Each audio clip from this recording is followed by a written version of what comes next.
E, gente, nós estamos vivendo um momento na nossa nação, estava falando com o Pedro Elias, que a gente começou um movimento de evangelismo no carnaval juntos, no mesmo ano, 2007.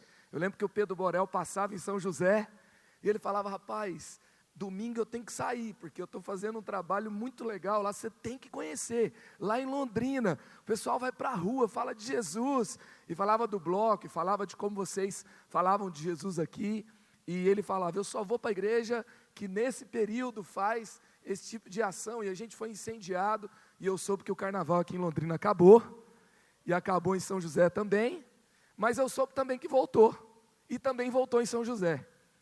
Então, eu queria mostrar para você algumas fotos do que a gente estava fazendo esses dias em São Paulo, em São Luís do Paraitinga, também, a gente está em 26 cidades do Brasil fazendo essa ação, a gente chega com bateria, com serviços também, atos de bondade, limpando a rua, oferecendo água, e a gente estava na frente desse bloco, domingo em São Paulo, minha voz ficou lá, né?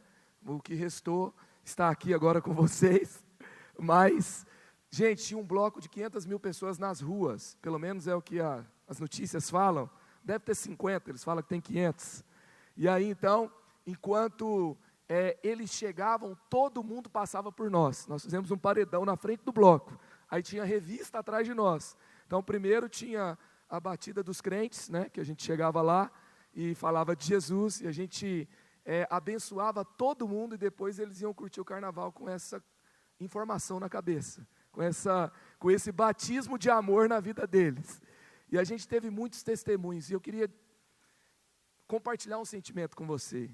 Pensa num tempo bom para estar vivo no Brasil, para fazer o que a gente está fazendo nas ruas nesses dias. Teve gente que já morreu, teve gente que está morrendo no mundo agora, o evangelho só cresce no mundo, ao final desse dia mais de 2.000 pessoas terão aceitado Jesus ao redor do mundo, nós somos mais de 2 bilhões de cristãos ao redor do mundo, e isso é incrível. Agora, a gente falou de Jesus nas ruas, gente, no meio do carnaval, eu devo ter abordado, você sabe que líder de conferência, de impacto, a gente consegue abordar pouca gente, porque a gente tem que sair, a gente tem que organizar os impactos, etc. Então eu devo ter conseguido abordar aí umas 15 a 20 pessoas, dessas pessoas todas que eu abordei, 2 não quiseram oração. Eu fiz uma oração, a oração, sem ele perceber que é oração.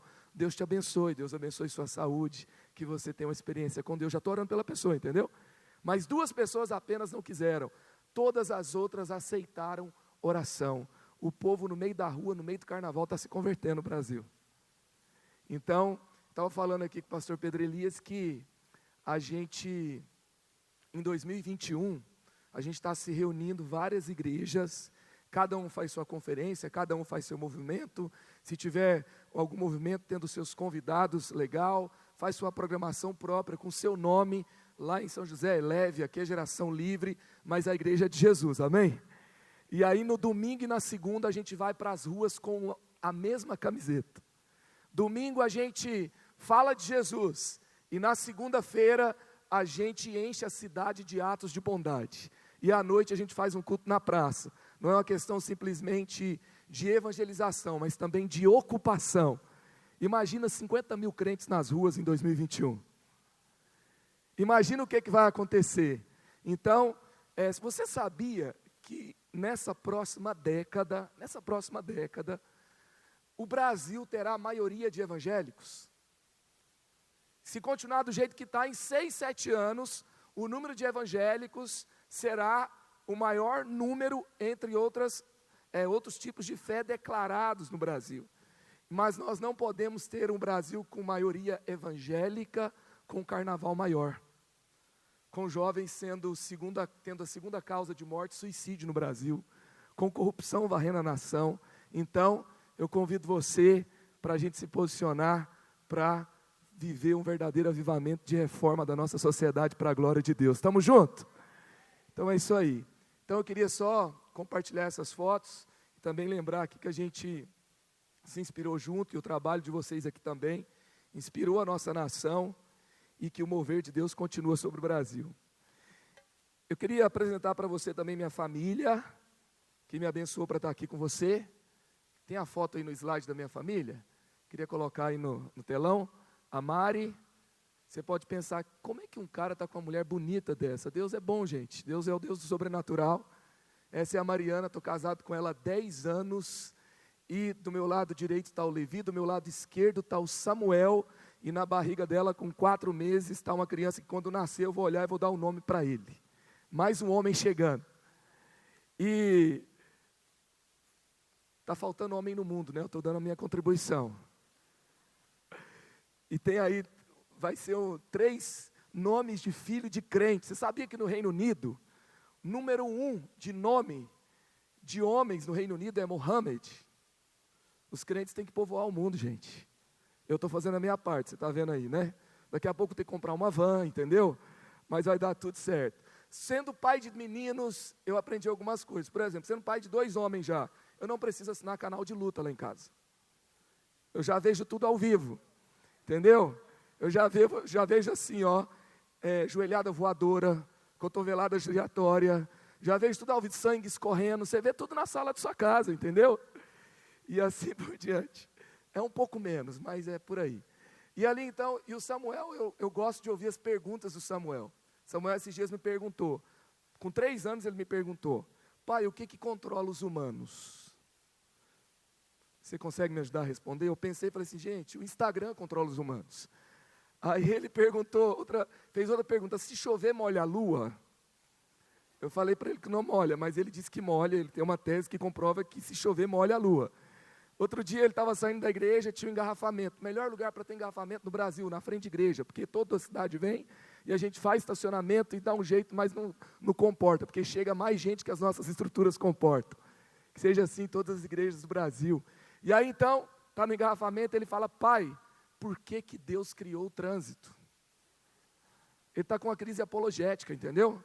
Como que um Deus bom pode criar uma coisa ruim?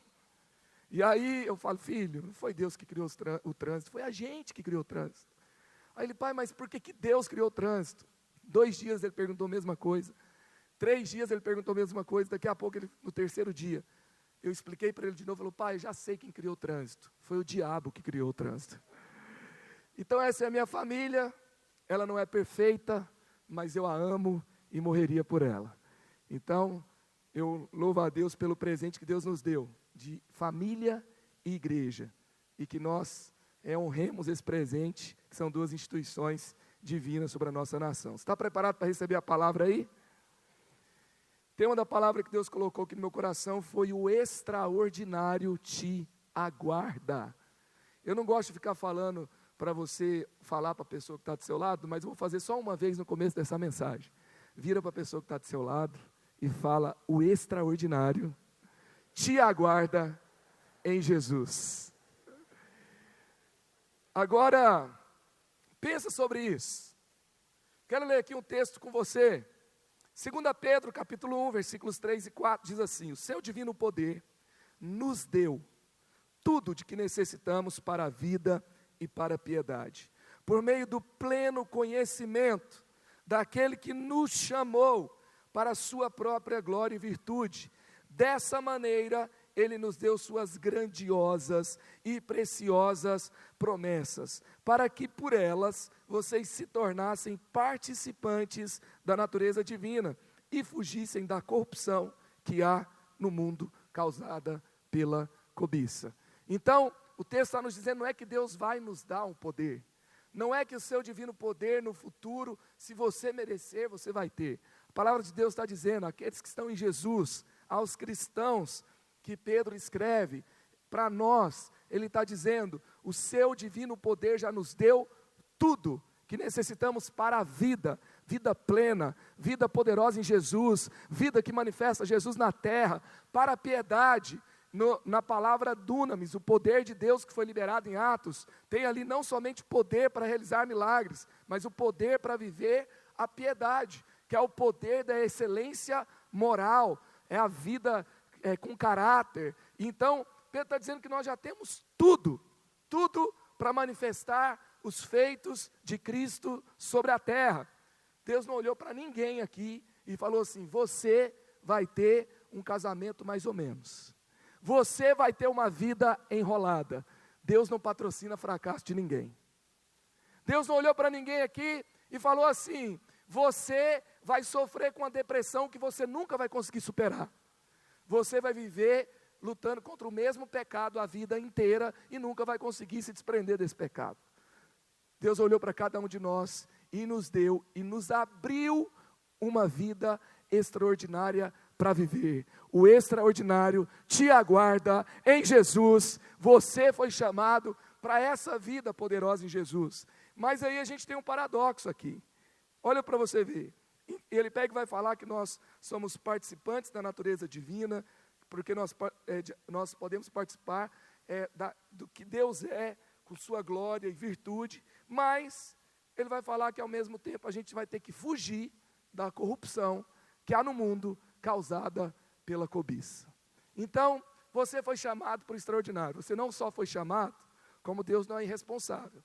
Deus não te dá uma missão sem te equipar para ela. Deus não te dá a missão sem te dar os recursos para ela. Deus quer que você vá lá e ganhe a sua faculdade para Jesus. Ele não falou, vai lá e estuda, vai lá e tem uma carreira. Ele falou, vai lá e faça discípulos de todas as nações. Enquanto isso a gente estuda. Enquanto isso a gente trabalha.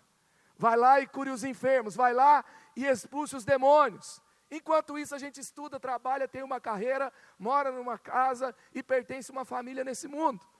E para essa missão, Ele nos equipou, Ele nos deu poder, só que Ele nos deu também o poder da escolha.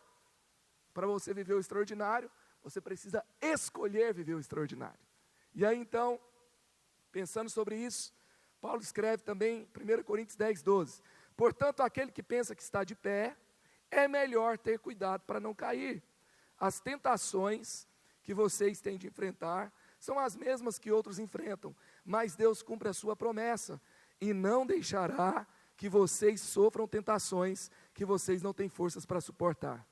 Quando uma tentação vier, Deus dará forças a vocês para suportá-la e assim vocês poderão sair dela. Tem até a versão Star Wars desse texto, não sei se você já ouviu.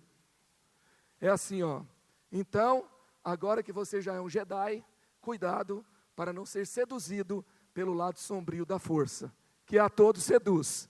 Porém, ela não é imbatível. Com a força de Cristo, vocês podem vencê-la. Que a força esteja com vocês. Então, está vendo aí? Tem que vencer o lado sombrio.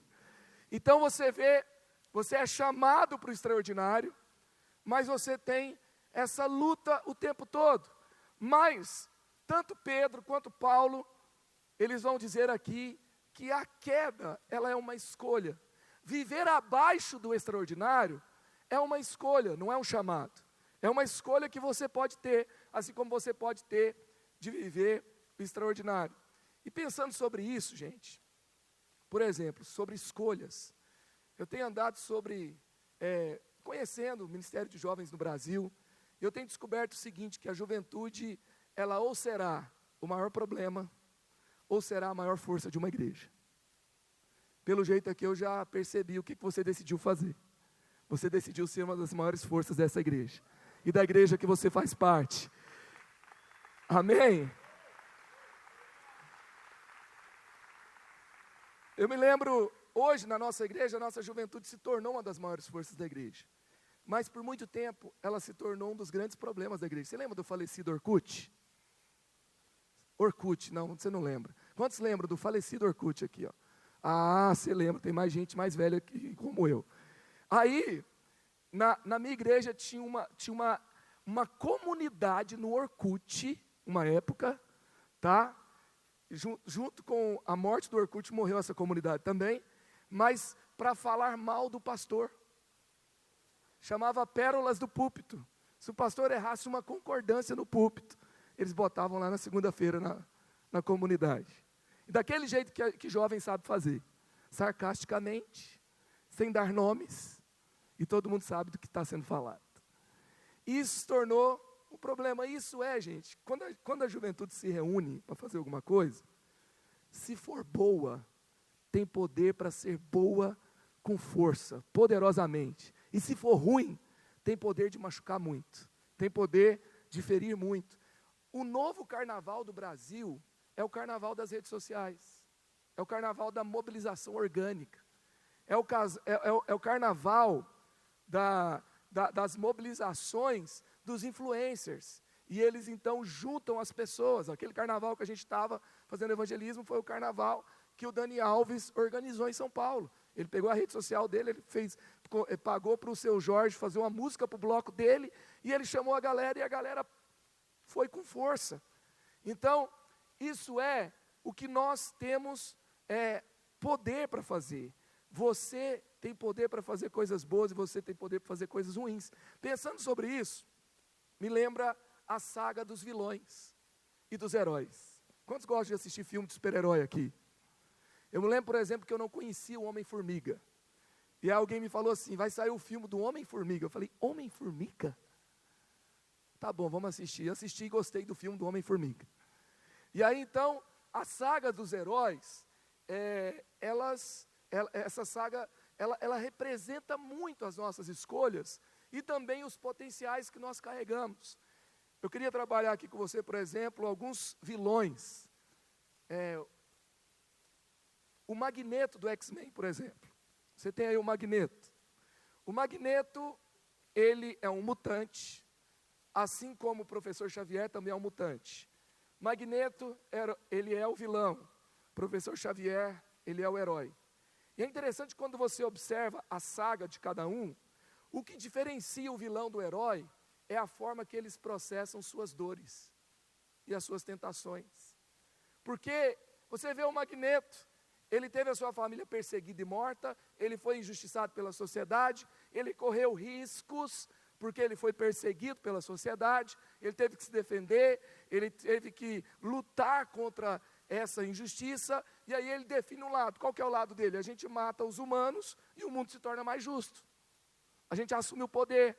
E o professor Xavier, que decide, na verdade, fazer uma aliança com a sociedade comum, e então ele então tem, nessa aliança, ele tem recursos para encontrar um mutante, trazer ele para uma escola, ajudar ele a lidar com as suas emoções, com os seus poderes, e depois ele devolve os mutantes para a sociedade, para fazer a diferença na sociedade. Eu acho que a igreja é meio X-Men, sabe, meio escola de mutantes. Acho que Jesus é meio professor Xavier, porque todo mundo aqui é esquisito, eu e você somos esquisitos. Para alguém você é esquisito, tá? Aí Jesus te encontra, você tem um potencial, você tem uma dor.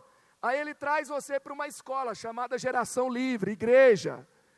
Nessa escola você é curado, você é transformado, você aprende a lidar e processar sua dor. E quando você cresce em maturidade, você avança no discipulado, você cresce na escola do quebrantamento, você é reenviado para a sociedade para fazer a diferença lá. E você tem dois lados. E o mesmo potencial que tinha no Magneto com cara de Gandalf, também tinha no professor Xavier. Entendeu? Então, nós vemos isso, por exemplo, no Coringa. Quem que é o Coringa?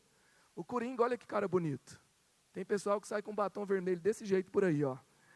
Mas o Coringa,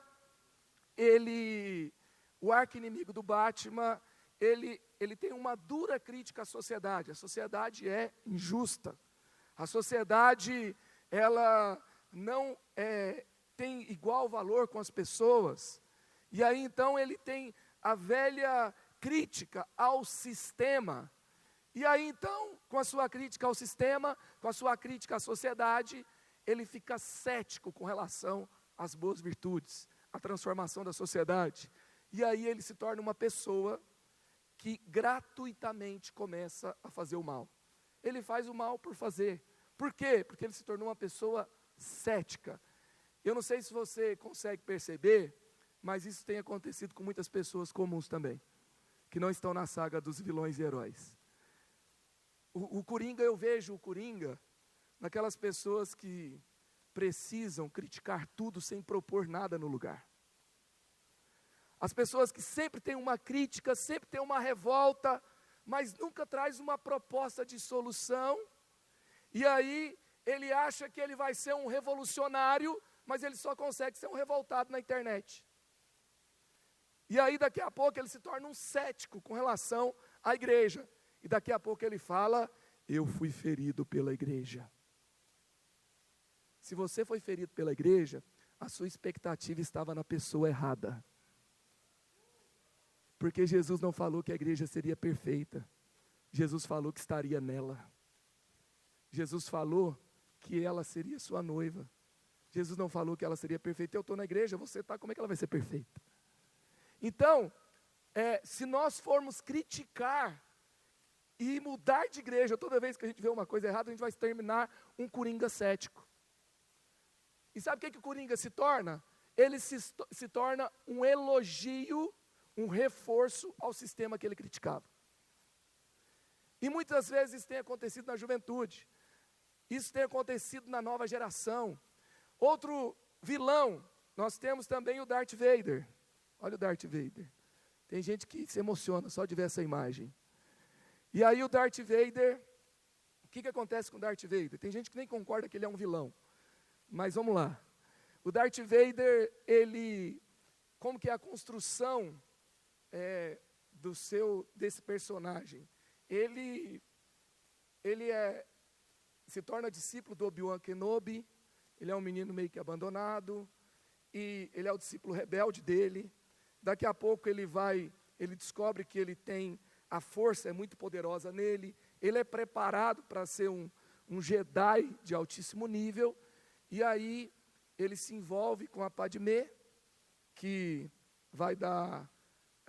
vai ser mãe do Luke e da Leia, e aí então, ele tem medo de perder a Padmé, e ele tem essas lutas o tempo todo, e aí ele começa a ser seduzido pelo lado sombrio, e aí o imperador vai falar para ele, que o lado sombrio é mais poderoso, porque se ele tem medo de perder alguém, no lado sombrio ele vai ter poder para impedir que esse alguém morra ou que ele perca, e ele então, ouve até o profeta, mestre Yoda, falando para ele, que o medo da perda é o caminho para o lado sombrio, só que aí ele se posiciona para o lado sombrio, porque ele é seduzido pelo poder de controlar tudo, e aí então ele se torna um dos piores vilões que nós conhecemos aí da saga dos cinemas. Na história do Darth Vader, ele tinha poder, ele chegou a esmagar planetas, usando o lado sombrio com a sua própria mão.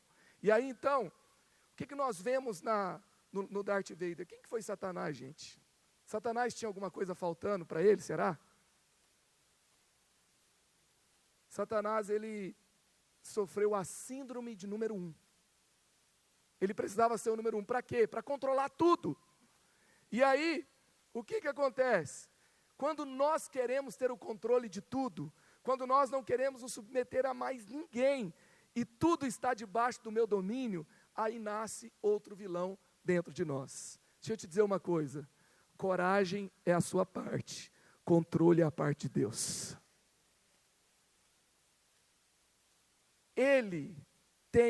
Dele é o reino, o poder e a glória para sempre. Amém? Eu vejo muitas pessoas com muito potencial, que começam servindo a igreja, e depois eles querem usar a igreja, e aí daqui a pouco eles querem controlar a igreja. Então cuidado com esse tipo de sentimento, que aí nasce outro vilão. E agora a gente tem um outro fenômeno acontecendo no entretenimento. Herói não é mais legal. Essa saga de herói, de mocinho, não é mais tão interessante. Quando você vê, por exemplo, a genialidade de Hollywood hoje foi mais para séries. E aí então, você tem a série Breaking Bad, que é o quê? A série agora passa a ser sobre um vilão. E aí, mas ele é um vilão assim, ele é um vilão do bem, ele é gente boa, entendeu? Ele é um professor bonzinho, inteligente, genial. E aí, ele só se dá mal, e ele vai morrer, e ele vê o aluno dele que não faz nada, uma mosca morta, andando de carro importado, e ele morrendo sem nenhum dinheiro no bolso, e fez tudo certinho e foi roubado. E aí então ele fala assim, eu vou me perder só um pouquinho, para deixar um dinheiro para minha família. Olha só que lindo. Eu vou roubar para dar dinheiro para minha família. Então isso é justificável. E aí então a gente passa 5 temporadas torcendo para o traficante se dar bem, entendeu? 5 temporadas, e a gente ainda usa a camiseta dele, respeite a química, e a vanzinha dele produzindo anfetamina. E se torna legal, cool, se torna cult, se torna, sabe, todo mundo começa a admirar. E outro um pouco mais pop, que tomou mais conta da galera, é La Casa de Papel. Que nada mais é do que o quê, gente? É uma série com um monte de bandido, que a gente torce por eles até o final. Por quê? Porque, calma aí, não são só bandidos, eles estão dando uma lição na sociedade. Eles invadem a Casa da Moeda, começam a imprimir dinheiro, o governo faz isso o tempo todo, imprime dinheiro, injeta no banco, imprime dinheiro, controla a inflação. Então eles falam, eu vou assumir a Casa da Moeda e vou imprimir dinheiro e vou distribuir de uma forma mais justa do que o governo. E aí eles se envolvem, formam-se os casais, Rio, Tóquio, Nairobi, tem o Denver, Estocolmo, e aí então, daqui a pouco a gente está torcendo para os bandidos roubarem o governo, para os bandidos fugirem sem morrer, e para eles se darem bem e viverem felizes lá do outro lado do mundo. O que eu estou querendo dizer aqui? Não estou dizendo que a gente tem que viver numa bolha gospel, que tudo isso é do capeta, que você não tem que assistir nada disso. Não estou dizendo nada disso. Eu acho que toda bolha gospel tem que ser estourada. Não estou dizendo que a gente tem que ser secularizado também, calma. Mas eu estou dizendo que tem uma tendência no nosso mundo de permitir que os meios sejam corrompidos se o final é positivo. Então eles queriam dar uma lição na sociedade, porque a sociedade é injusta. O meio pode ser um monte de bandido roubando o Estado, porque o final é uma causa boa. E deixa eu te dizer uma coisa, tem muitos jovens nossos entrando nas universidades, entrando no ensino médio, que tem se tornado um dos maiores formadores de ateus da sociedade. E eles começam a receber lá aquele professor de história, endemoniado. Se você é um professor de história, eu amo você. Não estou falando, estou dando aqui um exemplo. E aí aquele professor chega e começa a derrubar um monte de coisa na cabeça. Daqui a pouco tem uma galera com uma ideologia do mal, com um fim aparentemente positivo, mas no final estão tudo sendo usado como marionete do Satanás. E nós temos que ficar atentos. E onde nasce esses vilões? Onde nasce essa vontade, às vezes, de mudar, mas sem os bons valores? É por isso que, gente, quando Paulo escreve sua carta a Timóteo, o jovem pastor de Éfeso, ele fala de 12 qualidades, 12 qualidades para ser um pastor, para ser um chamado, para fazer, servir a igreja. E ele vai falar de 11 qualidades relacionadas a caráter, e uma qualidade relacionada à competência. Porque o caráter é importante. Então, é tempo de nós nos posicionarmos. Às vezes o problema da nova geração não é um problema de competência. Talvez se a gente juntar os sonhos de todo mundo aqui, e juntar as competências de todo mundo aqui, a gente resolve o problema do mundo. O meio de campo fica embolado nas nossas emoções, no nosso caráter, nas justificativas que nós temos para as nossas escolhas, na hora de processar a nossa dor. E aí tem a nossa luta interna. E aí tem as nossas escolhas do lado que nós vamos fazer o tempo todo. E eu queria trabalhar com você aqui a história de Moisés. Você sabe que a Bíblia às vezes tem a versão resumida para você ler e prestar o vestibular também, né? Hebreus 11, 23, 29 é a história resumida de Moisés. E aqui você tem, pela fé Moisés recém-nascido foi escondido durante 3 meses por seus pais. Pois estes viram que ele não era uma criança comum e não temeram o decreto do rei. Pela fé Moisés, já adulto, recusou ser chamado filho da filha do faraó, preferindo ser maltratado com o povo de Deus, a desfrutar os prazeres do pecado durante algum tempo. Por amor de Cristo, considerou sua desonra uma riqueza maior do que os tesouros do Egito, porque contemplava a sua recompensa. Pela fé saiu do Egito, não temendo a ira do rei, e perseverou, porque via aquele que é invisível. Pela fé celebrou a Páscoa, fez a aspersão do sangue, para que o destruidor não tocasse os filhos mais velhos dos israelitas. Pela fé o povo atravessou o mar vermelho, como em terra seca, mas quando os egípcios tentaram fazê-lo, morreram afogados. Aqui você tem a história de alguém que pode ser que tenha tido dores, problemas e oportunidades muito parecidas como cada um de nós aqui. E eu queria caminhar com você como ele escolhe o extraordinário, como ele escolhe viver o seu melhor com Deus. Então vamos lá. Primeiro, para você viver o seu extraordinário com Jesus, o extraordinário que te aguarda em Jesus, você precisa aprender a ver Jesus. Você precisa aprender a ver Jesus. O texto diz no versículo 26 de Hebreus 11, por amor de Cristo, considerou sua desonra uma riqueza maior do que os tesouros do Egito, porque contemplava a sua recompensa. Gente, Moisés viu a Cristo. Tem gente que fala assim, está meio difícil, né? Ver Jesus hoje, porque foi 2000 anos atrás. Moisés viu quase 2000 anos antes. Então, não é que Jesus não existia, tá? Minha teologia aqui não é essa não, tá? Jesus já existia, mas ele não tinha se revelado ao mundo de forma humana ainda. E antes dele ser mais próximo de nós, como ele se revelou no Jesus Cristo, que se tornou comum de nós, Moisés viu Jesus. E deixa eu te dizer uma coisa, quando você vê Jesus, a sua história se resolve nele. Quando você vê Jesus, as suas dores se processam nele. Gente, será que Moisés tinha dores? Preste atenção. Você sabe qual que é o significado do nome Moisés? Moisés significa tirado das águas. Tem um lago aqui em Londrina, não tem? Imagina que você ache lá naquele lago uma criança abandonada. E essa criança vai ter o nome, encontrado no lago, tirado do lago. O seu nome mostrava uma história conturbada. Ah, mas é bonita a história dele. A mãe dele coloca ele no rio e pede para a filha seguir, porque não queria que ele fosse morto. Querendo ou não, se fosse você e eu, muito provavelmente, a gente ia falar que o mundo era injusto, porque a gente nasceu no mundo que matava criança.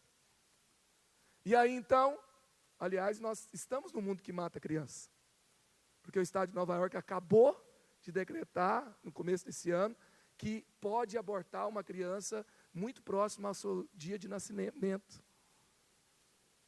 E nós temos toda a questão do aborto acontecendo. Então, Moisés nasce no tempo que crianças são assassinadas.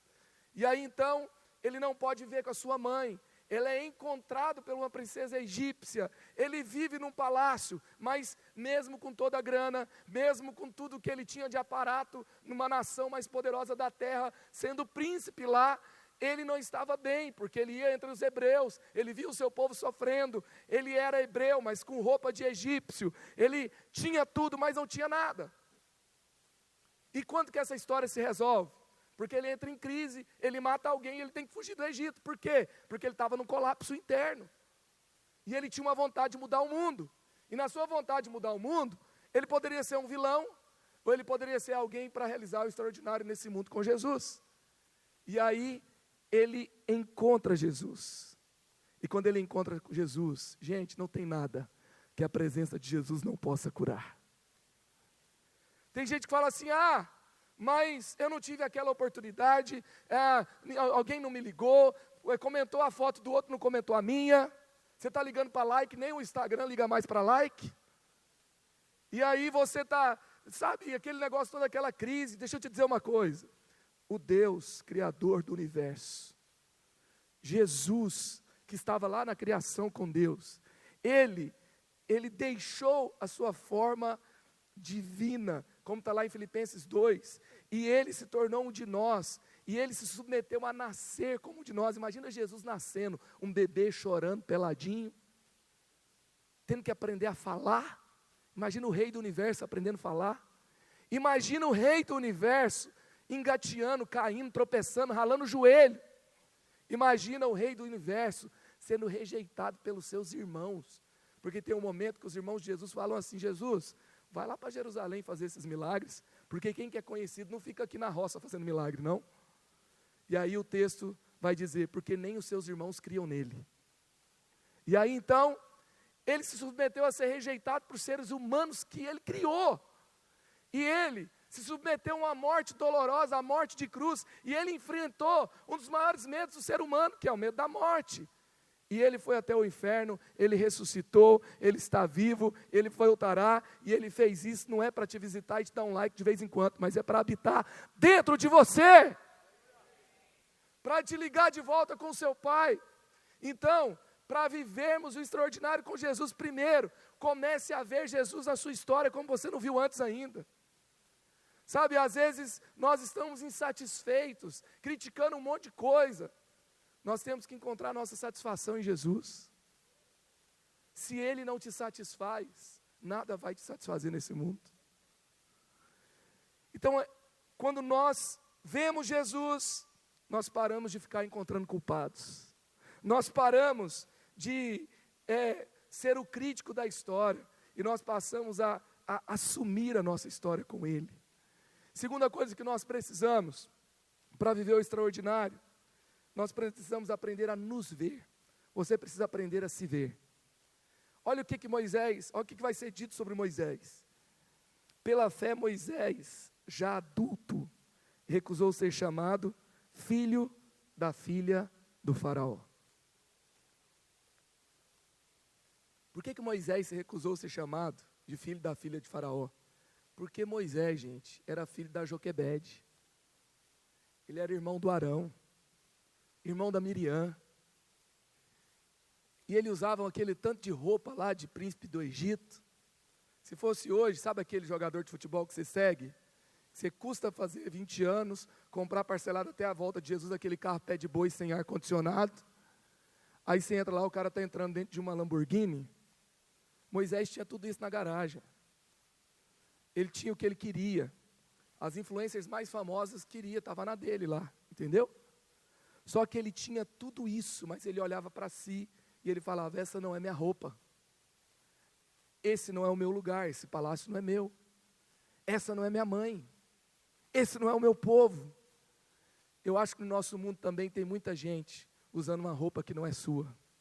Comprando coisas para parecer ser o que não é. Para tentar agradar quem não se importa. Tem muita gente fazendo muita coisa para ganhar o que não vale nada.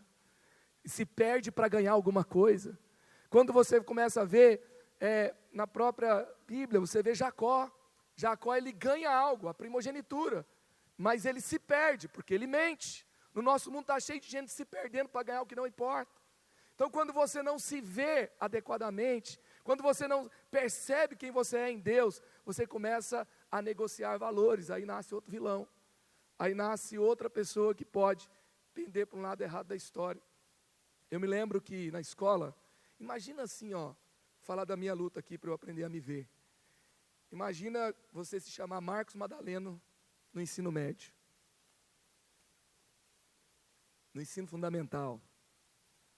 Cara, nos melhores anos, eu tive que participar de uma sessão de libertação, falando a libertação da lista de chamada endemoniada. Nos melhores anos, quando a galera chegava lá e Marcos Aurélio, Marcos não sei o quê, Marcos com U, Marcos com O, Marcos com OS, e aí chegava no meu nome, Marcos Madaleno. Nos melhores anos a galera dava risada e pegava no meu pé. Nos piores a sala, sabe quando a sala inteira canta? Sabe quando eles começam a bater na parede assim, que a diretora aparece na sala, fala, ei, o que está acontecendo aí? Era desse jeito, e todo mundo começava, Madalena, Madalena, você é meu bem-querer, vou falar para todo mundo que eu só quero é você. Madalena, todo mundo, gente. A sala, você ri porque não era com você, tá bom? A sala inteira. E aí então, eu não sei se você lembra quando você tinha 12 anos, 13 anos, 14 anos, você queria ser popular na escola, não queria? No mínimo respeitado. Eu entrava na escola, eu era a Madalena baixinha e gordinha. Gente, um dia eu descobri que todo mundo da escola inteira cantava afinado. Porque um bendito começou a cantar Madalena, Madalena no meio do intervalo. Tinha 800 alunos cantando Madalena, Madalena. A casa caiu. Eu entro na escola, eu sou a Madalena baixinha, gordinha na minha adolescência. E aí então, como que eu perco para ganhar alguma coisa? Eu me perco quando eu começo a achar que a minha validação estava em relacionamentos. Quando eu precisava conquistar aquela menina para ter uma validação, para provar para ela, para provar para mim, para provar para os meus amigos que eu não era a Madalena baixinha, gordinha e sem moral na escola. E daqui a pouco isso vai longe. Eu passei dos 13 aos 19 anos, perdido, envolvido em histórias como essa. E se você não encontrou sua validação em Jesus, se você não percebeu que Ele te afirma, que Ele te recebe como filho amado, e que Ele te criou do jeito que você é para a glória dEle, não tem nenhuma validação nesse mundo que vai te dar o que você busca.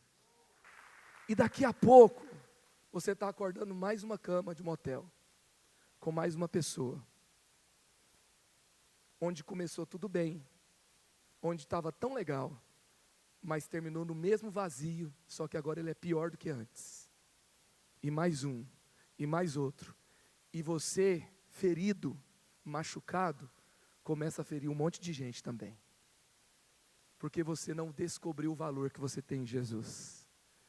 E aí, gente, a história, sabe, eu me lembro quando eu voltei para Jesus, eu fiz desligamento de alma, eu fiquei fechado para balanço uns 5 anos antes de conhecer a Mariana, para poder namorar com ela, para Deus fazer a limpeza. E eu comecei então a correr atrás do tempo perdido. E eu me lembro assim que era tão bom, tão bom, tão bom, eu acordar de manhã e não precisar de alguma coisa para me validar, para dizer que eu era amado e aceito por Deus e que não importava mais nada. Eu me lembro de um dia, segunda-feira, eu indo para a faculdade dentro da van, e eu, com o texto lá da prova que eu ia fazer, eu comecei a olhar para o texto, e eu estava vivendo aquele momento que Jesus estava me restaurando, e eu comecei a chorar dentro da van. Acho que o pessoal passou do lado e falou: coitado desse menino, estudou para a prova, segunda-feira, e aí eu estava ali chorando, porque Jesus era suficiente para mim.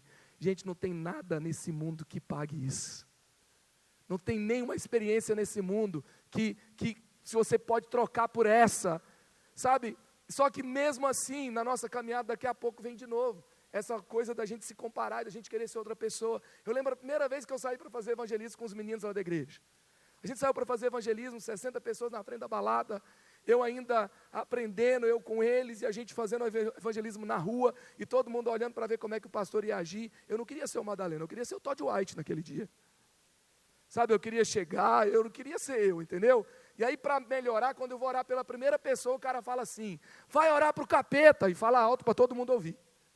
Aí o segundo fala assim: olha, eu estou vestido, eu estou com os meus amigos, eu tenho dinheiro, eu tenho emprego, eu vou entrar e vou gastar uma grana lá dentro. Vai falar de Jesus para outro, porque eu não preciso.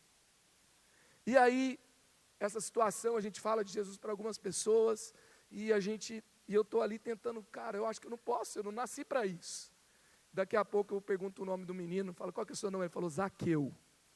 Gente, Zaqueu é filho de crente. Pode ter certeza disso. Eu vou falar com Zaqueu. Eu sou filho de pastor, me desviei na adolescência. Falo: Zaqueu.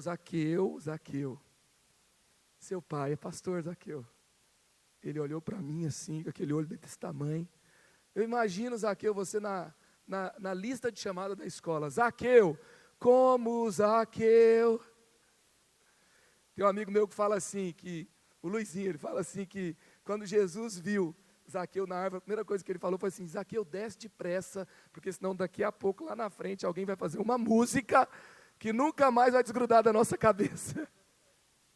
E aí então, o Zaqueu está ali, eu começo a conversar com ele, há uma identificação. Eu não falei muita coisa, mas ele sabia que eu sabia o que era aquele negócio ali. Sabe o crentinho que tem que fazer alguma coisa para provar que pode fazer coisa errada para os amigos? Eu sei o que é isso. Eu começo a conversar com ele. Daqui a pouco ele fala para todo mundo deixar as bebidas, porque filho de pastor na rua quer mandar no rolê para dizer que é o pior de todo mundo, para a galera respeitar. E ele fala para todo mundo deixar a bebida no chão, todo mundo dá a mão, a gente começa a orar na frente da balada, e todo mundo deixando suas bebidas no chão, e gente indo embora para casa. E eu comecei a aprender algo sobre isso. Quando a gente aprende a se ver, Moisés não precisava ser quem ele não era para resgatar o povo de Deus. Jacó não precisava ser Esaú para viver o propósito de Deus. Eu não precisava ser outra pessoa para viver o propósito de Deus, porque Deus constrói uma verdade na minha vida, para construir a verdade na vida de outra pessoa. Uma ferida fechada é um ministério aberto. Você tem o suficiente. É com você, do jeito que você é a sua história, é com você que Deus vai contar para ganhar aqueles seus amigos da faculdade, para fazer a diferença onde você estiver. A gente está aqui na última sessão de conferência, você tem que sair daqui para fazer a diferença onde você estiver. Gente, conferência, o que muda a nossa vida não é a conferência que a gente faz, é o compromisso que a gente assume na conferência que a gente faz. E você tem que entender que você foi chamado, e Deus não é irresponsável. O seu divino poder derramou o que você precisa para marcar essa sociedade. A gente acha que Deus usa só personalidade. Deixa eu te dizer uma coisa, Deus não usa personalidade somente. Uma em detrimento do outro. Se você tem uma personalidade, você não pode fazer a diferença. Porque os discípulos, cada um era de um jeito, e Deus usou todos. João se achava, ele falava, eu sou, escreve a carta de João. Quem é João? O discípulo a quem Jesus amava. Aí tinha o Pedro, que era o estouradão, e Deus vai usar todo mundo. Deus não usa a sua personalidade, Deus usa a sua identidade. E a partir da sua identidade, a sua personalidade é usada. A partir daí você vive o seu chamado. Então aprenda a se ver. Não queira ser outra pessoa para ser usado por Deus. Deus vai usar quem você é, aonde você está, e o reino vai vir, o poder de Deus vai descer, a história vai ser escrita, e o extraordinário te aguarda em Jesus. Aleluia! Aleluia! Quando Moisés, ele aceitou a sua história com Deus, quando ele se lançou em Deus, Deus o lançou para coisas que ele nem imaginava antes. Esse tempo aqui é tempo de você se lançar em Deus, para que Deus te lance para aquele lugar de relevância, de propósito, de chamado que Ele tem para a sua vida. Terceiro, eu tenho que aprender a ver os outros. Pela fé o povo atravessou o mar vermelho como em terra seca, mas quando os egípcios tentaram fazê-lo, morreram afogados. É interessante que está falando de Moisés, está falando de Moisés ver Jesus, está falando de Moisés se ver. Agora vai falar do povo, quando Deus está fazendo algo na sua vida. Quantos percebem que Deus está fazendo algo na sua vida aqui? Você percebe Ele te curando? Você percebe Ele derramando dons na sua vida? Você percebe Ele curando você? Você percebe Ele te conduzindo para um novo caminho? Você está começando uma nova década, vai ser uma década incrível. E quando Ele está fazendo algo na sua vida, Ele está vendo você, Ele quer te abençoar, mas Ele está vendo um povo ao seu redor também. Quando Moisés é abençoado, quando Moisés resolve os seus problemas emocionais, quando Moisés resolve a sua vontade de mudar o mundo sozinho, matando as pessoas com a sua própria arma, quando ele resolve tudo que estava tão turbulento, em colapso dentro dele, ele então descobre quem ele é, descobre quem Deus é. Deus fala o nome dele para ele pessoalmente. Aqui agora ele começa a ser enviado e uma nação é liberta pelo que Deus começa a fazer na vida de uma pessoa. Eu creio que tem pessoas aqui que podem causar um grande impacto de transformação no nosso país. Uma pessoa, imagina uma multidão que está aqui nesse lugar. Nós podemos viver coisas tão incríveis com Jesus. E sabe, é tempo da gente começar a ver os outros. Eu queria contar a história aqui de como começou os nossos impactos de carnavais lá. Eu me lembro que a gente cancelou um acampamento que a gente fazia, a gente foi fazer o evangelismo de rua, só que assim, sabe o que me marcou? Porque assim, levar a galera para a rua para evangelizar é difícil. Só que mais frustrante de você chamar e a galera não vir, é você chamar a galera para vir e a gente se frustrar na ação. A primeira vez que a gente saiu, a gente estava tão distante da vida da cidade, que a gente não sabia nem onde o povo ficava. E a gente não encontrou as pessoas. E a gente voltou todo mundo, e a saída de evangelismo virou vigília de oração, de arrependimento. E a gente começou a orar, dar as mãos, até quando dá errado, com Deus dá certo, você sabe, né? Se você saiu para evangelizar no nome de Jesus, Ele vai cuidar para virar alguma coisa boa no final. A gente reuniu na igreja depois, deu as mãos e começou a orar, Senhor, nos perdoe, porque nós não sabemos onde estão os jovens da nossa cidade. A gente tinha parado de ver os outros, porque dentro estava tão bom. Eu fico pensando, gente, Atos capítulo 1, está todo mundo olhando para o céu, Jesus subindo, aparece o anjo.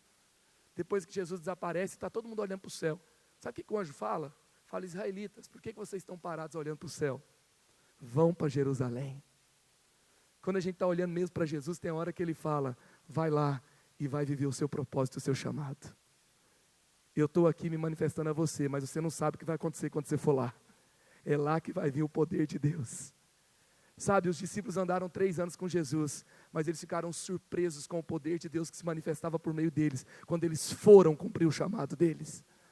Quando eles vão na missão dos 70, eles falam: uau, os demônios se submetem a nós pelo nome de Jesus. Os enfermos são curados. Eles andavam com Jesus o tempo todo, mas eles percebem que eles têm um propósito, um chamado, e o poder de Deus se manifesta por meio deles, quando eles vão. Deixa eu te dizer uma coisa: o poder, a unção, não está numa posição de liderança, não está simplesmente, sabe, no chamado, num dom. O poder de Deus está no ir, está no envio, está quando você vai. O poder de Deus se manifesta quando você parte para cumprir o seu chamado. Não é o líder nominal que vai fazer a diferença, é o líder que parte para cumprir o seu chamado. É aquele que entendeu o seu propósito. E aí então, esse foi o primeiro dia de impacto. O segundo, a gente já foi para a avenida, a gente conseguiu fazer algumas coisas, foi legal, a gente voltou. Próximo ano a gente está fazendo uma ação. No meio da ação, sabe o que acontece? Cai uma chuva. A chuva destrói o carro alegórico que ia desfilar. O povo começa a esconder debaixo de árvore, de marquise. Enquanto o povo está escondido, tinha um crente debaixo de cada marquise para pregar lá.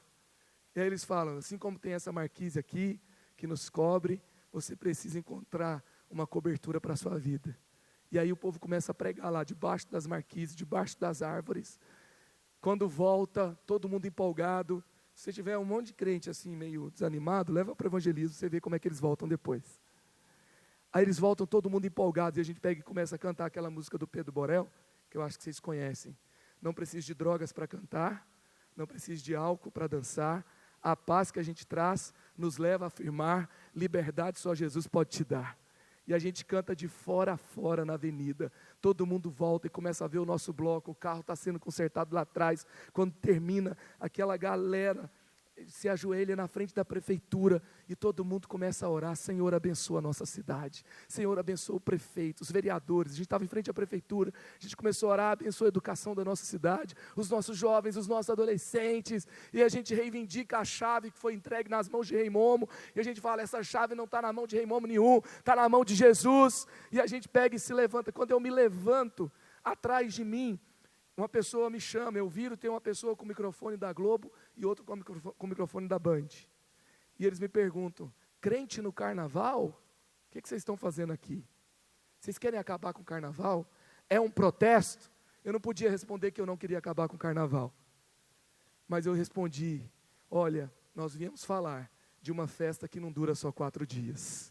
Nós viemos falar de uma festa que não acaba e que não termina com gente experimentando drogas pela primeira vez, não termina com 9 meses depois no Brasil com crianças sem nome de pai na certidão do nascimento, não termina com prejuízos nos cofres públicos, na saúde pública, começa com festa e termina com festa, porque começa com Jesus. Jesus é o nome da nossa festa, e nós viemos falar que Jesus redime a alegria e a cultura da nossa nação.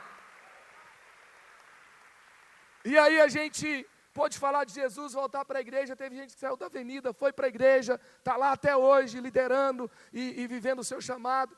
E aí então, no outro ano, quando está ali em junho, a gente recebe um e-mail. O e-mail é assim: vocês querem ser um bloco oficial no Carnaval de São José?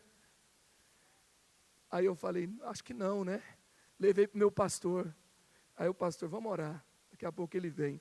Marcos, nós vamos evangelizar sim, no meio da avenida, vamos ser bloco oficial, nós vamos dar os leques nas arquibancadas, a intercessão fica ao redor, o Ministério dos Novos Decididos fica nas arquibancadas, que quando o cara jogar a bebida no chão, a gente já aborda, já fala de Jesus, já preenche a ficha, os jovens vão no meio, a igreja continua no culto, enquanto vocês estiverem na avenida, e quando vocês voltarem, vocês entram na igreja do jeito que vocês entraram na avenida. E foi assim. Primeiro ano, release, plano de salvação, anunciado para todo mundo que estava lá. A gente entra, o céu se abre, a gente passa por 50 minutos, 253 decisões por Jesus. A gente volta para a igreja, nós fomos recebidos com festa. Eu olhei para o camarote, o pastor estava evangelizando o prefeito lá no camarote. E a gente voltou para a igreja, a gente celebrou, a gente contou os testemunhos e continuou. Quando foi em 2013, quando a gente está se preparando para ir para o bloco de novo, sabe o que aconteceu? Sai no jornal da cidade: Carnaval em São José dos Campos é cancelado. Naquele ano foram 305 carnavais cancelados no Brasil. Quando a gente se lança em Jesus, a gente sabe como começa, a gente não sabe como é que termina. E aí, quando a gente começa a ver os outros, grandes coisas começam a acontecer na nossa vida. É tempo da gente cumprir o nosso chamado. E eu me lembro, gente, que eu estava na quarta-feira de cinzas, tipo os líderes de uma conferência na quarta-feira de cinzas de carnaval. Todo mundo de boa, né? Animado para fazer alguma coisa diferente. Correndo com as crianças em casa, sabe? Aí eu recebo uma ligação. Aí a ligação é de uma jornalista da igreja. Ah, você está na cidade, pastor? Eu falei, estou. Por quê? Tem como você vir na prefeitura? Eu falei, depende. Ela falou, não, é porque está acontecendo a premiação do carnaval. Eu falei, e aí, o que você está fazendo aí? Não, eu sou jornalista, estou cobrindo e tal. Eu falei, tá, beleza. O bloco da igreja ganhou em primeiro lugar. A gente só foi evangelizar. Mas depois me veio uma palavra em cima desse negócio. Eu lembro que os pastores iam visitar a igreja lá, falar sobre juventude, estava na minha sala, vi um troféu desse tamanho aqui. Aí é o troféu do torneio de futebol, né? Falei, não, é o troféu do carnaval da cidade.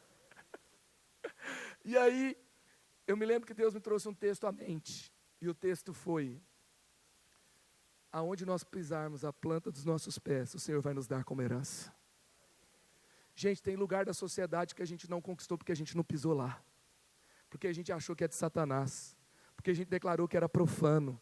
Sabe, santo não é o lugar, é a gente que santifica o lugar. Sabe, Bill Johnson fala que Satanás, ele só ocupa o lugar que a gente não reivindicou para Deus. Então, o mundo só tem voz onde a igreja se calou. E aí, então, nós pisamos lá, eu comecei a observar isso. Esses dias saiu um filme evangélico cristão aí, e esse filme ficou em primeiro lugar na semana de estreia. Mais de 700 mil pessoas já assistiram esse filme. Jeová Nissi alugou um teatro lá em São Paulo, e esse teatro começou a ser usado para as peças do Jeová Nissi. Os atores, pessoas famosas do Brasil começaram a assistir, alugaram um mês na Augusta, super caro. Fecharam um mês, abriram mais um mês, mais um mês, mais um mês. Daqui a pouco no Instagram, eles compraram o teatro. Deixa eu te dizer uma coisa, nós não estamos na fase de conquistar os montes, nós estamos na fase de ocupar os montes. Esse é o tempo de ocuparmos, esse é o tempo de olharmos, e vai dar trabalho, gente. Damara está lá, ocupou o lugar, está todo mundo batendo nela. Não vai ser simples, mas se você for viver o seu chamado, você sabe como é que começa, mas você não sabe como é que termina. Deus vai fazer grandes coisas ainda na nossa nação. E por último, nós temos que ousar viver pela fé. Pela fé, ele saiu do Egito, não temeu a ira do rei, perseverou, porque viu aquele que era invisível. Ele não viu oposição, ele não viu problema, ele não viu, sabe, Faraó endurecendo o seu coração, o povo contra ele. Ele viu aquele que é invisível. A ousadia não vem por observarmos as circunstâncias da terra, mas por olharmos para aquele que é invisível. Se você olhar para as circunstâncias da terra, você não vai ter ousadia para pregar Jesus na sua faculdade. Porque você vai falar assim, está doido, eu vou virar meme no primeiro dia. Obrigado. Agora, se você olhar para o céu, você vai causar um negócio doido lá dentro. E eu queria lembrar de uma história aqui, na ousadia. Me lembro que uma vez eu terminei um culto lá na igreja. Aí você sabe como é que é filho de pastor e igreja, né? Os meninos estão brincando em algum lugar. Onde estão os meninos? Eles estão brincando na grama lá fora. Grama na orelha, no nariz. E o Samuel está chorando. E o que aconteceu, Samuel? Ele começa a chorar. Pai, o Levi falou que eu sou café com leite. Você já foi café com leite? Tem um momento, gente, que era assim, Samuel não vai brincar. Aí eu falo, não, Levi, calma, ele é café com leite. Ah, tá bom, vai, café com leite. Ei, vamos brincar. Só que daqui a pouco, gente, café com leite não serve nem para perder. Tem um momento na sua caminhada com Deus que você está feliz só de estar no meio do movimento, só de frequentar o culto, só de participar da conferência, só de estar envolvido. Mas chega uma hora que não serve mais apenas estar envolvido. Você quer correr riscos, você quer arriscar orar por um enfermo, falar que ele vai ser curado, e vem aquela pergunta na sua cabeça assim, e se não acontecer? Mas o Espírito Santo faz uma outra pergunta para você, e se acontecer? E aí você deixa de ser café com leite. Eu queria que você ficasse em pé no seu lugar. Sabe, você tem feito parte de um movimento incrível. Você está numa nação abençoada por Deus, onde nós podemos pregar de lado a lado desse Brasil, norte a sul, leste a oeste. Gente, eu estava lá na primeira reunião do Descende, chegou o Luengo e falou assim, olha, eu estou me movendo em direção ao Brasil. E ele falou, mas não é porque o Brasil precisa de mim, é porque eu preciso do Brasil. Aqui vocês têm uma escola, lá em São José nós temos uma escola, nós enviamos muitas pessoas para o mundo, vai chegar um momento que o mundo vai enviar os seus jovens para estudar aqui no Brasil, porque o Brasil vai incendiar o mundo.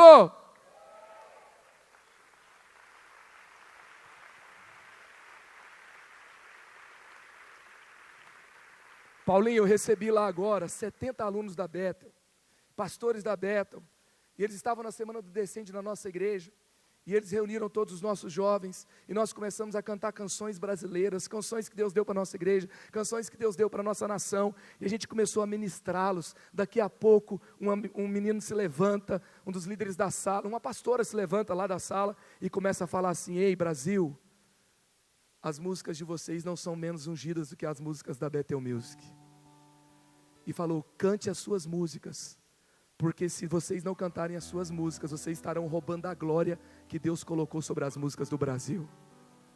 E eles começaram a falar, Brasil, o mundo vai cantar as suas músicas. O mundo vai cantar as suas músicas. Drops vai ser ouvido e cantado nas nações.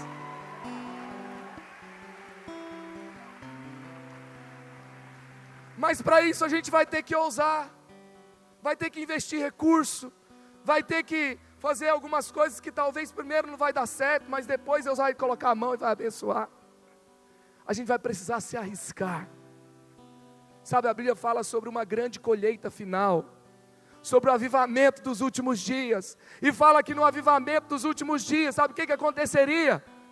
Os filhos e as filhas profetizariam. Os jovens e adolescentes, os filhos, a nova geração vão profetizar.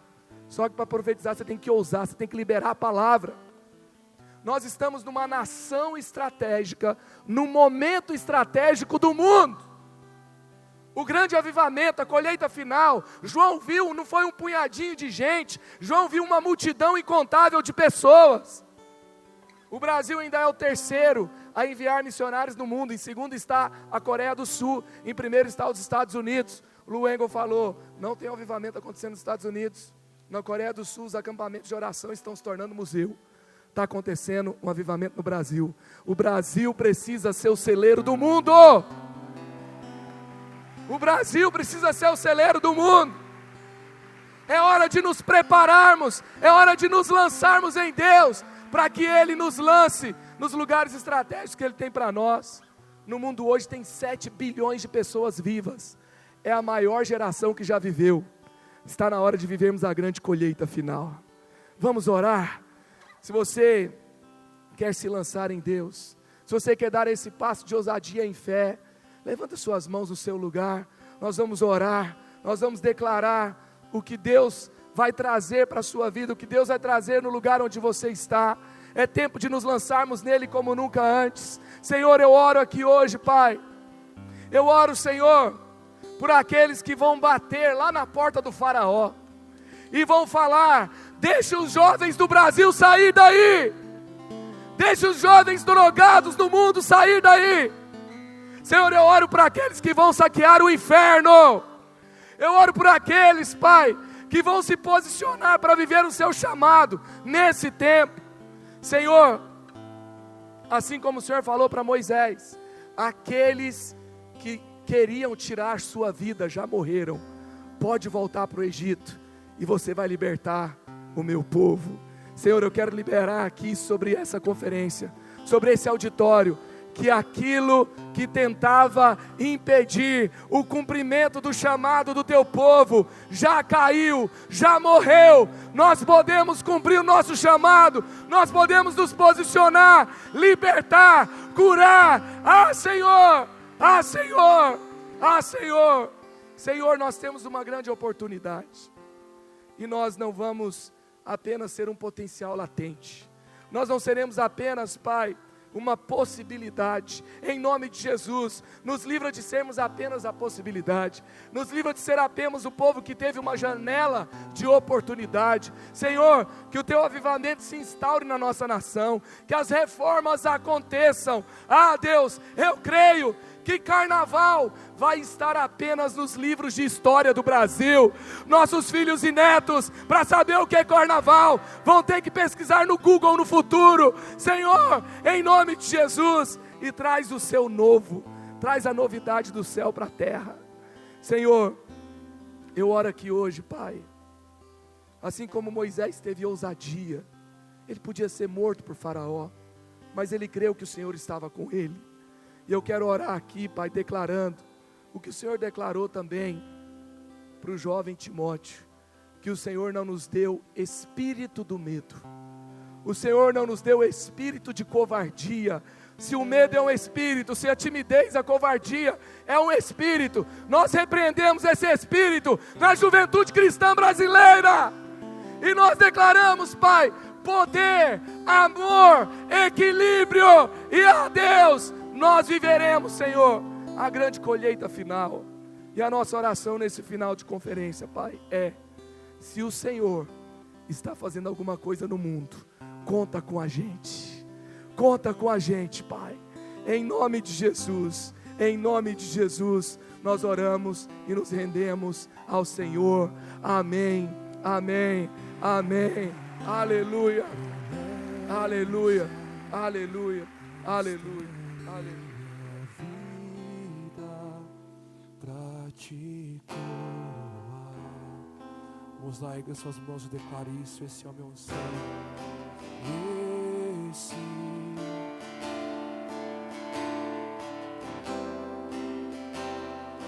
meu amor por ti não será um segredo. Essa é a minha promessa.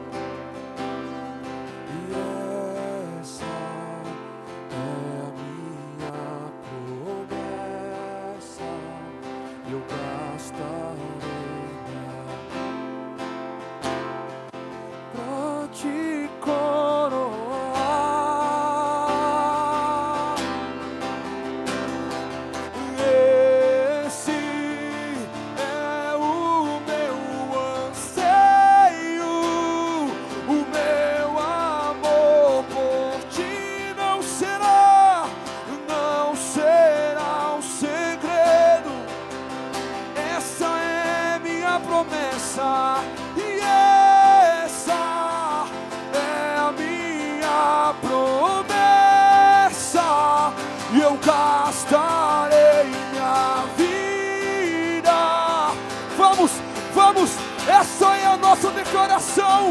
Essa é a nossa declaração. E esse é o meu amor por ti não será. Eis-nos aqui, Senhor. Eis-nos aqui, Senhor. Eis-nos aqui, Senhor. Essa é e essa. Conta com a gente, Jesus. Conta com a gente. Pra te coroar. Esse é o meu anseio. E esse é o meu anseio.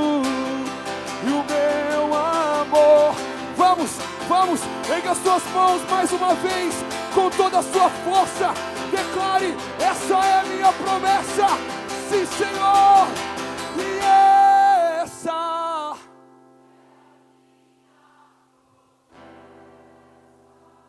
eu gastarei minha pra te coroar.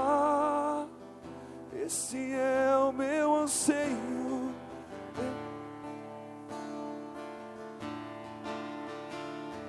Anseio, meu amor por ti. Não será, não será, não será, não será meu amor. E essa é a minha promessa. Eu gastarei os meus dias, a minha vida, os meus sonhos, até ver o teu nome estabelecido nessa nação, até ver o teu nome no mais alto lugar. E